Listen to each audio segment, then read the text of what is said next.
الحمد للہ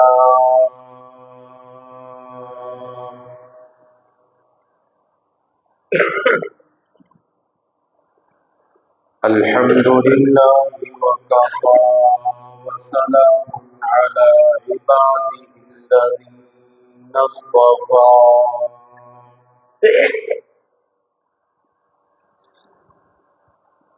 خصوصا علی سید الرسل وخاتم الانبیاء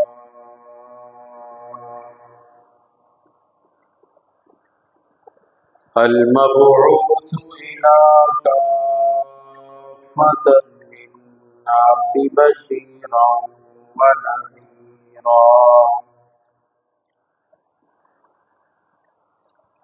وداعيا إلى الله بإذنه وسراجا منيرا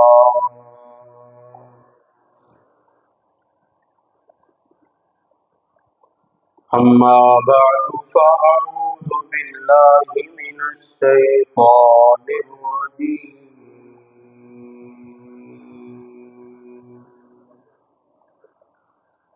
بسم الله الرحمن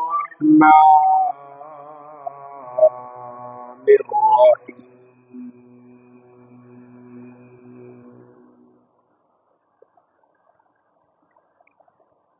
واذكر في الكتاب إبراهيم إنه كان صديقا نبيا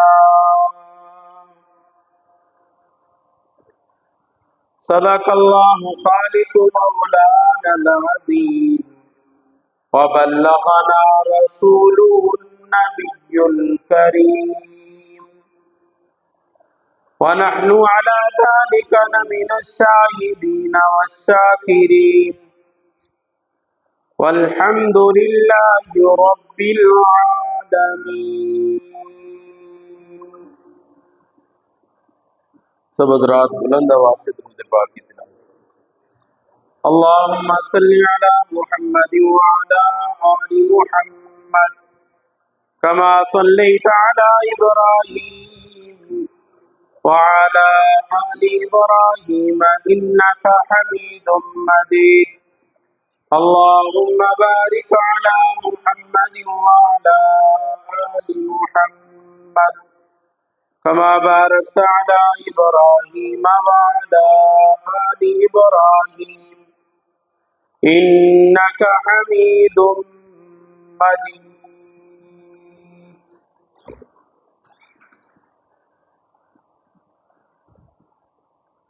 میرے انتہائی واجب الاحترام برادران اسلام، معزز سامعین، بزرگوں، عزیز دوستوں، بھائیوں،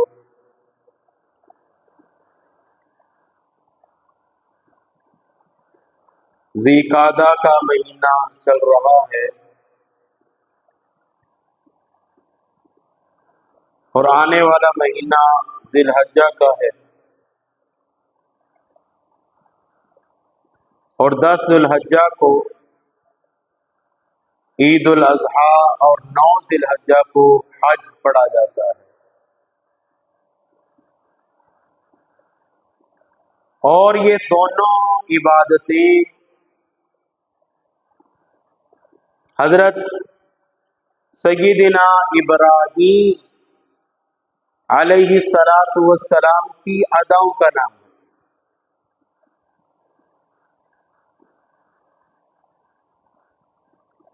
اس لیے آج سے حضرت ابراہیم علیہ السلام کا تذکرہ شروع کرتے ہیں تاکہ ہمیں پتہ چلے ان نبیوں نے کتنی قربانیاں دی ہیں، کتنی جدوجہد کی ہے اور اسلام کے لیے کتنی آزمائشوں سے یہ گزرے ہیں. اللہ تعالیٰ خود قرآن پاک میں ارشاد فرما رہے ہیں وَاذْكُرْ فِي الْكِتَابِ إِبْرَاهِيمَ. انہ کان صدیقا نبیا۔ قرآن میں ابراہیم علیہ السلام کا تذکرہ پڑھیے، بے شک وہ بڑے سچے نبی تھے۔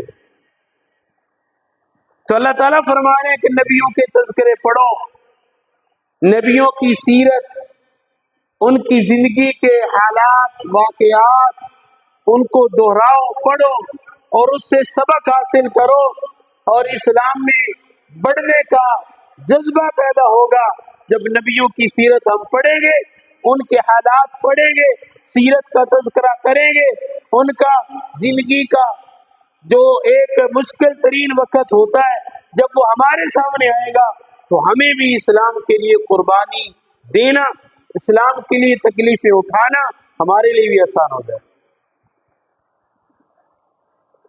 حضرت ابراہیم علیہ السلام جد الانبیاء ہیں۔ حضور علیہ السلام خود فرمایا کرتے تھے کہ میرے دادا ابراہیم وہ جد الانبیاء ہیں، انبیاء کرام کے وہ دادا ہیں۔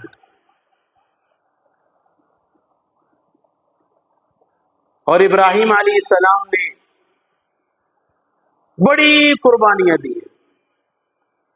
وَإِذِ ابْتَلَىٰ إِبْرَاهِيمَ رَبُّهُ بِكَلِمَاتٍ، اللہ تعالیٰ فرما رہے ہم نے ابراہیم علیہ السلام کو مختلف امتحانوں سے گزارا، تو ابراہیم علیہ السلام ہر امتحان میں کامیاب ہوئے۔ حضرت ابراہیم علیہ السلام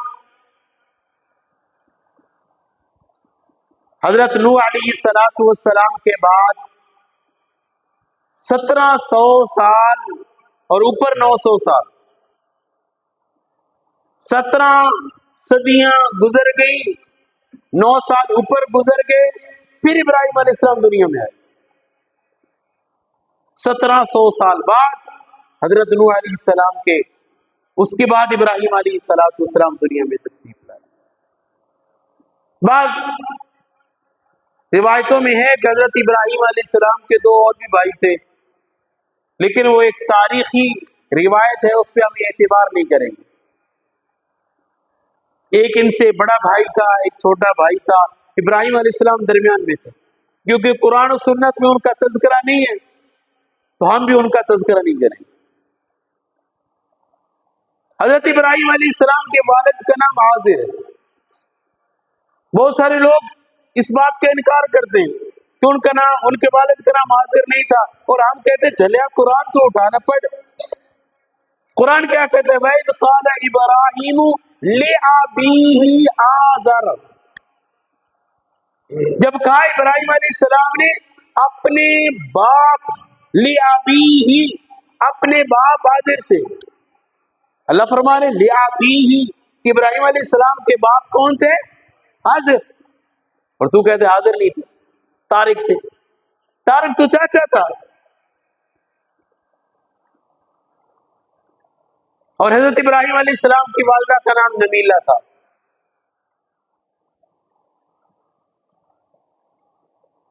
اور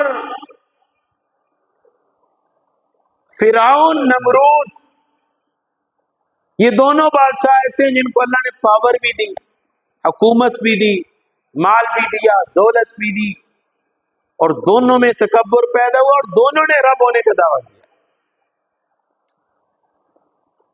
نمرود یہ وہ بادشاہ ہے جس نے پوری دنیا پہ حکومت کی۔ روایات میں 4 بادشاہ ایسے گزرے جنہوں نے پوری دنیا پہ حکومت کی ہے، ان میں سے 2 مسلمان ہیں، 2 کافر ہیں۔ ایک نمرود ہے، ایک بخت نصر ہے، یہ 2 بادشاہ ایسے ہیں جنہوں نے پوری دنیا پہ حکومت کی اور دونوں ہی کافر ہیں۔ اور 2 مسلمان بادشاہ ہیں جنہوں نے پوری دنیا پہ حکومت کی ہے، ایک حضرت سلیمان علیہ السلام ہے اور ایک حضرت ذوالقرنین۔ یہ 2 مسلمان بادشاہ ہیں جنہوں نے پوری دنیا پہ حکومت کی۔ توجہ ہے آپ کی؟ نمرود کی عمر 800 سال، کتنی؟ 800 سال، 8 صدیاں. اللہ نے کتنی عمر دی؟ 400 سال تو نمرود نے حکومت کی. جب 400 سال حکومت اس نے کر لی تو اس کے اندر تکبر پیدا ہوا. مجھے کون ہرانے والا ہے، پوری دنیا میں میرا نام ہے. تکبر پیدا ہوا اور دعویٰ کر دیا کہ میں رب ہوں، مجھے سجدہ کرو، مجھے رب مانو. ایک دن نمرود اپنے محل میں سویا ہوا ہے. توجہ میری طرف رکھیں. محل میں سویا ہوا ہے، خواب دیکھتا ہے کہ ایک ستارہ نمودار ہوا اور وہ ستارہ بڑھتا گیا، اس کی روشنی بڑھتی چلی گئی حتیٰ کہ چاند کی روشنی سے بھی بڑھ گئی. ستارے کی روشنی چاند کی روشنی سے بڑھ گئی. سورج طلوع ہو گیا، وہ ستارہ بڑھ رہا ہے، اس کی روشنی بڑھ رہی ہے حتیٰ کہ سورج کی روشنی بھی اس کے سامنے باندھ بڑھ گئی. اتنی اس کی روشنی بڑھی، پھیلتی جا رہی ہے. اتنے میں اس کی آنکھ کھل گئی. رات کا آخری پہر تھا. فوراً اپنے دربار کے نجومیوں کو بلا لیا محل میں. نجومیوں نے کہا خیر تو ہے، سرکار آدھی رات کو ہی بلا لیا، کون سا ایسا کام پڑ گیا تھا، صبح بلا لیتے. کہا میں نے خواب دیکھی ہے، اس خواب کی تعبیر بتاؤ وگرنہ مجھے سکون نہیں آئے گا. کہا صبح پوچھ لیتے، خوابی تو تھی بادشاہ سلامت.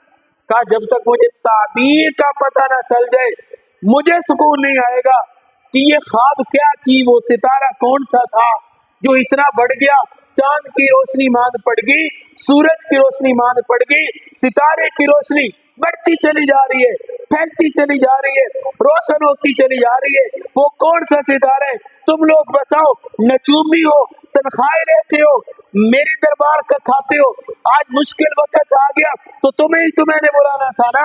بتاؤ اس خواب کی تعبیر کیا ہے.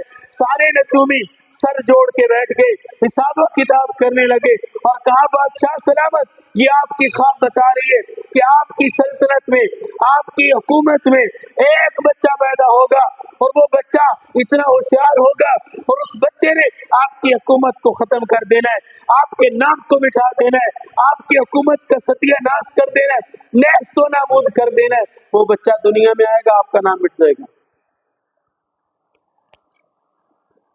بادشاہوں کو کرسی بڑی محبوب ہوتی ہے کہ نہیں ہوتی؟ بادشاہوں کی طرف کوئی کرسی، بادشاہوں کی کرسی کو کوئی دیکھے نا تو یہ آنکھیں نکال دیتے ہیں، ادھر کوئی نہ دیکھے، میری حکومت ہے جی، میں نے رہنا ہے. کوئی تدبیر کرے تو اس کو پہلے اجاڑ دیتے ہیں. اب بادشاہ نمرود وقت کا بادشاہ ہے، پوری دنیا کا بادشاہ ہے، اور نجومی کیا کہہ رہے ہیں، تیری سلطنت ختم ہو جائے گی، تیری بادشاہت ختم ہو جائے گی، تیرا نام و نشان ختم ہو جائے گا، وہ بچہ آئے گا جو تیرے ساتھ مقابلہ کرے گا. اللہ. اب اس کی تو پاؤں کے نیچے سے زمین نکل گئی کہ میری کرسی یہ ختم ہو جائے گی، میری حکومت ختم ہو جائے گی. 400 سال ہو گئے مجھے حکومت کرتے ہوئے، یہ کیسے ہوگا؟ کہا ایک بچے نے آنا ہی آنا ہے. اللہ اکبر.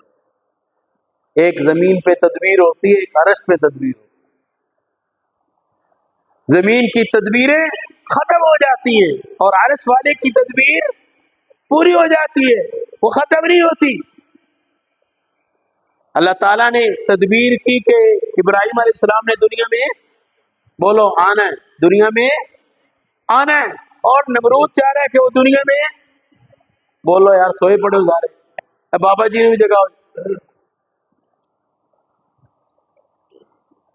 اور اللہ چاہ رہے وہ آئے، نمرود چاہ رہے نہ آئے. آرڈر دے دیا اپنی فوج کو گشت کرو، جو بچہ پیدا اس کو قتل کر دو، لڑکی ہو تو چھوڑ دینا، لڑکا ہو تو ختم کر دینا، قتل کر دینا. ایک رات نجومی پھر آگے دربار میں، اور آ کر کہا بادشاہ سلامت ہے، آج کی رات آپ کے لیے بڑی بھاری ہے۔ جی وہ کیسے؟ کہا وہ بچہ آج اپنی ماں کے شکم میں پہنچ جائے گا، انتظام کر لو۔ ہم نے حساب لگا لیے، ہمارا حساب بتا رہا ہے کہ آج اس بچے نے ماں کے شکم میں پہنچ جانا ہے۔ ہم تجھے بتا رہے ہیں کیونکہ ہم تیرا کھاتے ہیں، نمک حرامی تو نہیں نہ کریں گے، اپنا انتظام کر لے، تیرا دشمن آ رہا ہے۔ اللہ بھی قادر ہے، نمرود کے لیے موسیٰ کو پیدا، نمرود کے لیے ابراہیم کو پیدا کر لیتا ہے، فرعون کے لیے موسیٰ کو پیدا کر دیتا ہے، ابو جہل کے لیے حضور علیہ السلام کو پیدا کر دیتا ہے۔ جتنے بڑے بڑے تکبر کرنے والے ہیں ان کے لیے کوئی نہ کوئی موسیٰ پیدا ضرور ہوا ہے، ہوا ہے کہ نہیں ہوا؟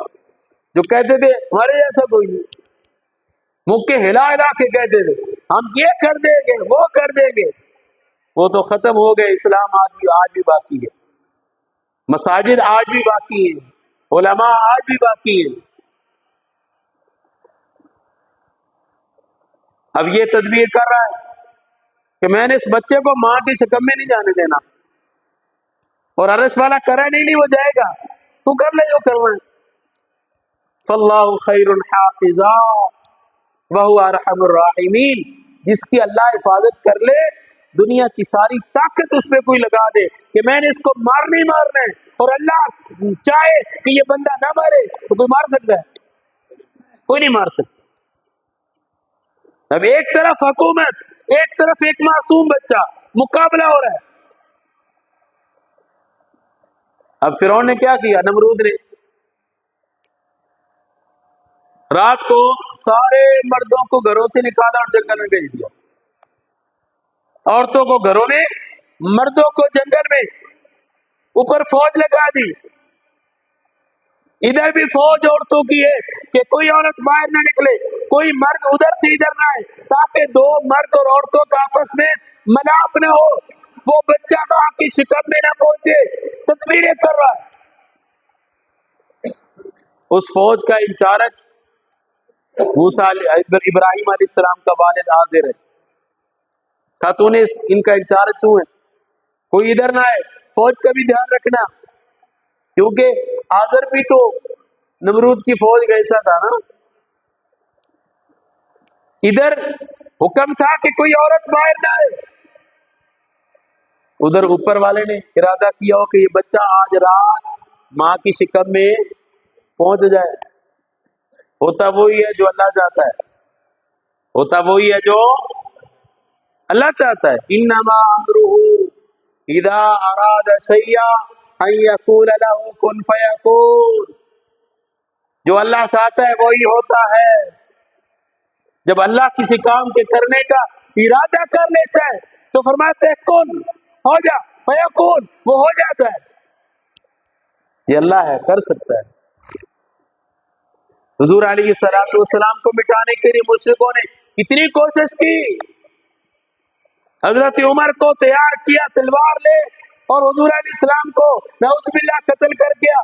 حضرت عمر ایمان نہیں لائے، تلوار لے کے پھر رہے، آج میں نے قتل کر دینا ہے، اور اللہ فرمانے اللہ نے چاہا ہوا تھا، اللہ نے ارادہ کر لیتے عمر تو نے کیا قتل کرنا، آج تو اپنا سر دے کے آ جائے گا۔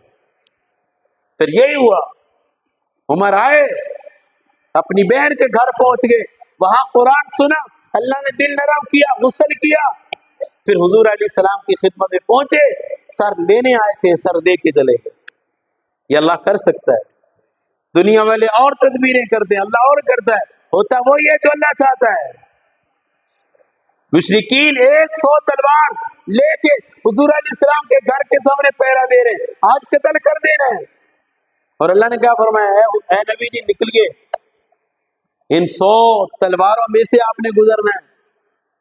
تو اللہ نے گزارا کہ نہیں گزارا؟ بولو، گزارا نا؟ اللہ کر سکتا ہے۔ انما امرہ اذا اراد شیئا ان یقول له کن فیکون۔ 100 تلواروں سے نکلے، اب وہ آنکھیں ملتے رہ گئے، حضور علیہ السلام نکل گئے، ان کو صبح پتہ چلا کہ اس چارپائی پہ نبی نہیں ہے، علی ہے، نبی نہیں ہے، علی سو رہے ہیں۔ اب نمرود بھی یہی کوشش کر رہا ہے یہ بچہ ماں کے شکم میں نہ جائے، مردوں کو جنگل میں، عورتوں کو گھروں میں بند کر دیا، ادھر فوج لگی ہوئی ہے، کوئی مرد ادھر نہ ہے، ادھر بھی فوج ہے، کوئی عورت باہر نہ ہے، ادھر انچارج موسیٰ ابراہیم علیہ السلام کے والد، ادھر انچارج ابراہیم علیہ السلام کی والدہ۔ اللہ نے دونوں میں طلب پیدا کی، ادھر سے ابراہیم علیہ السلام کے والد حاضر آئے، ادھر سے ماں آئی، دونوں کا آپس میں ملاپ ہوا، وہ بچہ جو نمرود چاہ رہا ہے کہ ماں کی شکم میں نہ جائے، اللہ نے پہنچا دیا۔ اللہ کرنے پہ قادر ہے کہ نہیں؟ قادر ہے، اللہ کر دیتا ہے۔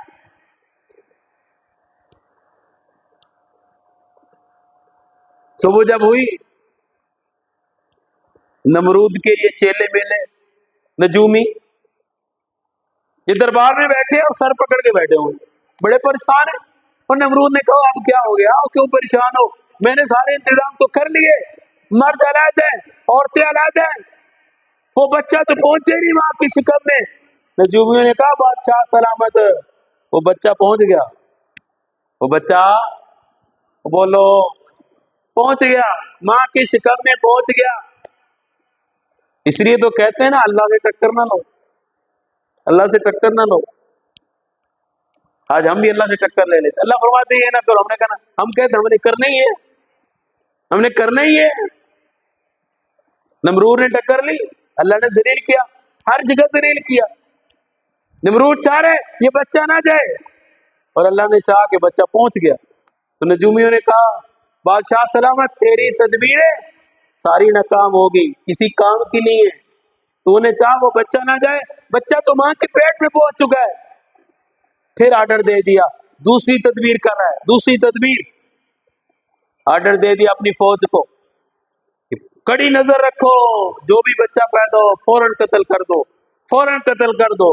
فوج کو بڑھا دیا، محلے محلے میں فوج پھر رہی ہے تاکہ پتہ چلے وہ بچہ کدھر ہے، جو ماں کی پیٹ میں گیا ہے وہ قتل ہو جائے، میری کرسی بچ جائے، میری حکومت بچ جائے، میں بچ جاؤں، میرا نام بچ جائے۔ اور جب اللہ کسی کو ذلیل کرنا چاہے، قل اللہم مالک الملک تؤتی الملک من تشاء وتنزع الملک ممن تشاء وتعز من تشاء وتذل من تشاء۔ اللہ جس کو چاہتا ہے عزت اسی کو ملتی ہے، اللہ جس کو ذلیل کرتا ہے ذلت اسی کو ملتی ہے۔ اب اللہ نے چاہا نمرود تو نے ذلیل ہونا ہی ہونا ہے، اس بچے نے آنا ہی آنا ہے، تو جتنی مرضی تدبیریں کر لے۔ اب یہ فوج پھر رہی ہے، گھروں میں چکر لگا رہی ہے، ادھر بچہ پیدا ہوا قتل کر دیا، ادھر ہوا قتل کر دیا، ادھر ابراہیم علیہ السلام ماں کی پیٹ میں، اللہ کا سلسلہ، اللہ کی طاقت ماں کے ساتھ ہے۔ اب ماں کو بھی نہیں پتا بچہ پیدا ہونے والا ہے، باپ کو نہیں پتا میرا بیٹا دنیا میں آنے والا ہے، یہ اللہ کا طریقہ تھا، اللہ نے اس بچے کو بچانا تھا۔ کچھ دن باقی رہے تو ماں کو پتا چلا ہائے میں حاملہ ہوں، میرا بچہ پیدا ہونے والا ہے، دن بھی تھوڑے ہیں، بچہ تو پیدا ہوگا۔ یہ نمرود کے چیلے پھر رہے ہیں، نمرود کی فوج، نمرود کی طاقت ہے، میں کیسے بچے کو بچاؤں گی؟ ماں تھی، اوپر اللہ کی طاقت تھی، اللہ نے بچے کو بچانا تھا۔ ماں کے دل میں خیال ڈالا جا نکل اس گھر سے، چھپ چھپاتی نکل جا۔ ابراہیم علیہ السلام کی ماں چھپ چھپاتی ہوئی نکلی، جنگلوں میں گئی، پہاڑوں میں چلی گئی، ایک غار میں پہنچ گئی، وہاں کوئی روشنی کا انتظام نہیں ہے۔ حضرت ابراہیم علیہ السلام پیدا ہوئے، جب پیدا ہوئے تو پوری غار روشن ہو گئی۔ بچے کو دیکھا تو دیکھ کے حیران ہو گئی، یہ بچہ تو چاند سے بھی زیادہ خوبصورت ہے۔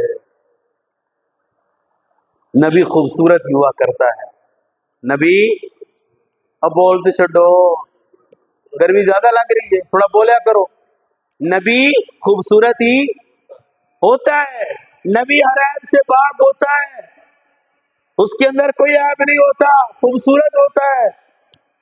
اور جس کے اندر بدصورتی اور عیب ہو وہ نبی، زور سے بولو، وہ نبی نہیں ہوتا۔ اے مرزا کانا لانتی، اکھو کانا تو کہندے میں نبی، شکلوں بھی کانا، شکلوں بھی بیڑا ہے، اس سے زیادہ تو ہم خوبصورت ہیں، اور کہندے میں نبی۔ جس کے اندر عیب ہو وہ نبی نہیں ہوا کرتا۔ حضور علیہ السلام نے خود ارشاد فرمایا، میں معراج پہ گیا، میں نے ابراہیم علیہ السلام کو دیکھا، صحابہ کرام نے پوچھا یا رسول اللہ ابراہیم علیہ السلام کیسے ہیں؟ آپ نے فرمایا جس نے ابراہیم کو دیکھنا ہے مجھے دیکھ لے، جس نے ابراہیم کو دیکھنا ہے وہ مجھے دیکھ لے۔ خوبصورت ہے۔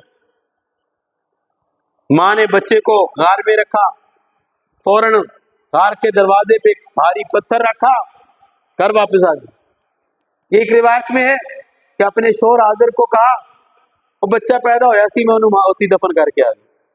بچہ پیدا ہوا وہ مردہ تھا، مرا ہوا تھا، کیونکہ باپ کو اپنے شوہر کو نہیں بتایا، کیونکہ وہ نمرودی تھا نا، نمرود کی فوج میں تھا، تو بتایا وہ فوت ہو گیا تھا، میں نے اس کو وہیں دفن کر دیا۔ اور دوسرے دن خود گئی چکر لگانے کے لیے، ہائے بچے کو چھوڑا، نہ کوئی وہاں پہ ہے، جنگل ہے، پہاڑ ہے، پتہ نہیں میرے بچے کو کسی نے نقصان نہ پہنچایا ہوگا، دودھ بھی نہیں پلایا، بھوک سے نہ مر جائے۔ آئی اور آ کر جب غار میں گئی نا تو دیکھا ابراہیم علیہ السلام کے منہ میں 2 انگلیاں ہیں، 2 انگلیاں چوس رہے ہیں، اور انگلیاں جب نکالی تو ایک انگلی سے شہد جاری تھا، دوسری انگلی سے دودھ جاری تھا۔ اللہ قادر ہے کہ نہیں؟ بولو، اللہ کر سکتا ہے، اللہ کر سکتا ہے۔ یہ اللہ کی قدرت ہے۔ موسیٰ علیہ السلام کی پرورش ہو رہی ہے، اور حضور علیہ السلام کا فرمان ہے عام بچہ 1 مہینے میں اتنا بڑا ہوتا ہے، نبی 1 دن میں اتنا بڑا ہو جاتا ہے۔ ماں آتی رہی، چکر لگاتی رہی، ابراہیم علیہ السلام بڑے ہو رہے ہیں، بعض روایتوں میں 9 ماہ کے ہوئے تو جوان ہو گئے تھے، 9 ماہ میں بولو جوان ہو گئے تھے، بعض روایتوں میں کہ 9 سال کے تھے تو جوان تھے، اور اماں کو کہا اماں جی میری یہی دنیا تھا اور کوئی دنیا نہیں ہے۔ اماں نے کہا پتر بڑی دنیا ہے، بہت زیادہ دنیا ہے۔ کہا اماں پھر مجھے آج باہر تو لے جا، مجھے ذرا دنیا تو دکھا، دنیا کے نظارے تو دیکھا۔ اللہ اکبر۔ ابراہیم علیہ السلام جب باہر آئے نا تو دیکھا جانوروں کو، بکریوں کو، گایوں کو، اونٹوں کو، پرندوں کو، چرندوں کو، آسمان کو، زمین کو، ستاروں کو دیکھا، اور اماں سے پوچھا اماں یہ کیا چیز ہے؟ کہا بکری۔ یہ کیا ہے؟ یہ اونٹ ہے۔ یہ کیا؟ یہ گائے ہے۔ پہلی دفعہ باہر آئے ہیں نا، ان کو تو نہیں پتا تھا یہ چیزیں کیا ہے، یہ کیا، یہ آسمان ہے، اور یہ کیا، یہ زمین ہے۔ پھر اماں سے دوسرا جو سوال کیا نا وہ بڑا قیمتی سوال ہے۔ اماں سے کہا اماں یہ آسمان، یہ زمین، یہ بکریاں، یہ اونٹ، یہ گائے، یہ چرند، یہ پرند، ان کو بنانے والا کون ہے؟ سمجھ نہیں آئی آپ کو؟ ان کو بنانے والا کون ہے؟ ان کو کس نے پیدا کیا؟ اللہ ہو۔ ماں کے پاس جواب نہیں تھا۔ یہ پہلا نبی غار سے باہر آئے، دنیا کو دیکھا، اور پہلا سبق ماں کو کیا پڑھا رہے؟ ان کو بنانے والا کون ہے، تاکہ ماں کا یقین دنیا سے اٹھ کے اللہ کی طرف جائے۔ ان کو بنانے والا کون؟ کہا پتر چپ کر جا، تمہیں پتہ چل جائے گا کون ہے بنانے والا۔ پھر آگے واقعہ قرآن میں اللہ تعالیٰ نے 7ویں پارے میں ذکر فرمایا، وہ انشاءاللہ یہیں سے شروع کریں گے اور ابراہیم علیہ السلام کی زندگی کو چلائیں گے۔ اللہ تعالیٰ عمل کی توفیق عطا